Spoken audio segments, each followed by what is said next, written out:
وسن الفراخ زي ما قلت بتتنقع، ويا ريت يفضل ان هي من على بيات، يبقى افضل بتعينها في التلاجة.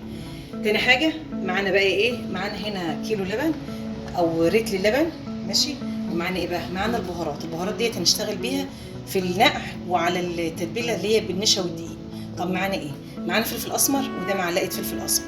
كل حاجه من اللي انا هقولها نص معلقه ما عدا الفلفل الاسمر بيزيد شويه. معانا بهارات فراخ، معانا 7 بهارات، معانا توم باودر، بصل باودر، معانا جنزبيل، معانا بابريكا. والملح بقى انت تتبلي الملح ده طبعا، يعني انت بتبقى عارفه انت بتحطي ملح قد ايه. هنحط طبعا كده ديت المنقوع بتاع الفراخ اللي هيقعد فيها المفروض 6 ساعات. وطبعا كمان ما ننساش يا جماعه معانا ايه؟ خل. الخل ده بيعمل ايه؟ بيعمل الانسجه، بيطريها.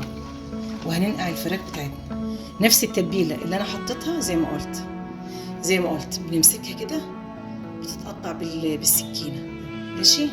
بتنقعوها في الجنزبيل، اهم حاجه الجنزبيل ده جميل. ولو عندك معلقه طحينه حطي معلقه طحينه برضو في الغسيل الاول.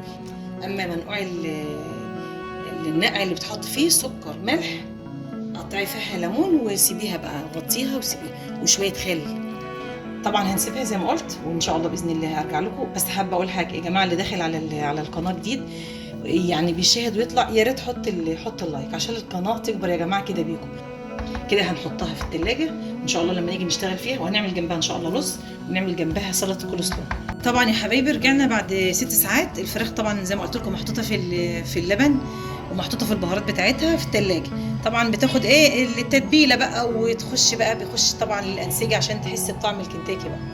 ده معانا دقيق، معانا نص كيلو دقيق عليه كوبايه نشا، ومعانا نفس البهارات اللي حطيناها على اللبن، هي نفسها. هنحط شويه، وخلي بالك بقى ايه، انت مملحه اللبن فيه ملح، هنحط بس شويه ملح صغيرين للدقيق، ماشي يا حبيبه قلبي. البهارات ايه على السريع معاكم؟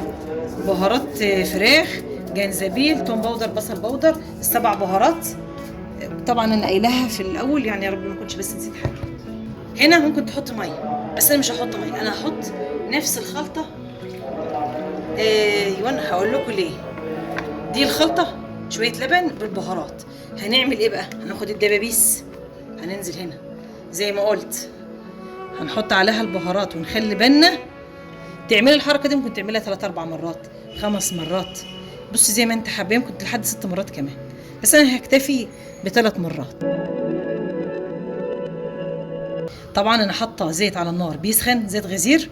وبعد كده هتحطي وتوطي وتهدي النار، تخليها وسط، مش تهديها قوي، وسط، وتغطي عليها.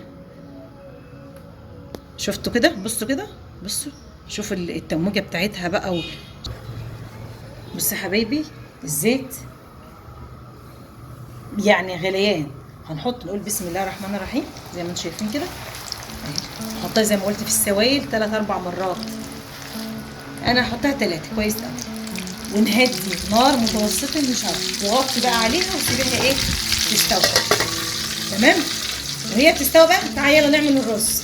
معانا يا حبايب قلبي الرز ريزو. معانا ايه؟ معانا مجين رز عليهم 4 مجات ميه مغليه. معانا التوابل بتاعتها، معانا فلفل اسمر، معانا توم باودر، معانا جنزبيل، بهارات فراخ، كاري، معانا ملح، معانا مكعب مرق دجاج، ومعانا معلقه سكر، ومعانا بصلايه صغيره. بس هنحط السكر في سمنه بقى، زيت، نحط معلقه سكر على الماده الدهنيه. تمام.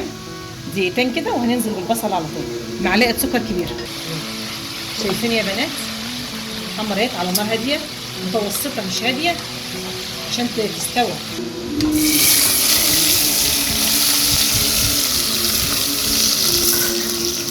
بصله بس دقيقه واحده. طبعا احنا بصوا كده كرملت السكر اهي يا بنات اهي. هننزل بايه؟ هننزل بالرز معلقه كبيره.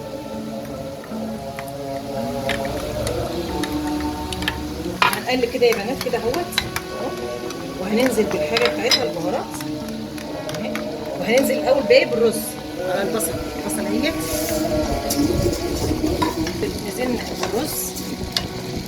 بص كده، دي الخلطه اللي احنا عملناها قلنا عليها.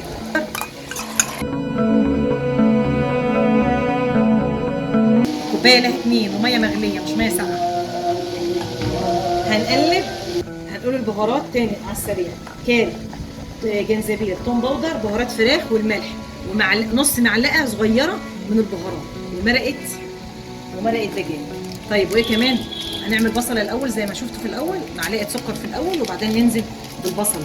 ماده دهنيه، اي ماده تحطي معلقه كبيره زيت على سمنه زيت. وده الرز اهوت يا بنات، هنسيبه بقى ايه يغلي. وكده يا حبايب قلبي وصلنا لنهايه الحلقه بتاعتنا. طبعا عملنا الرز والفراخ باسهل طريقه، كلها حاجات من البيت، ويا رب ان شاء الله تكون حلقه خفيفه وجميله وتنال رضاكم.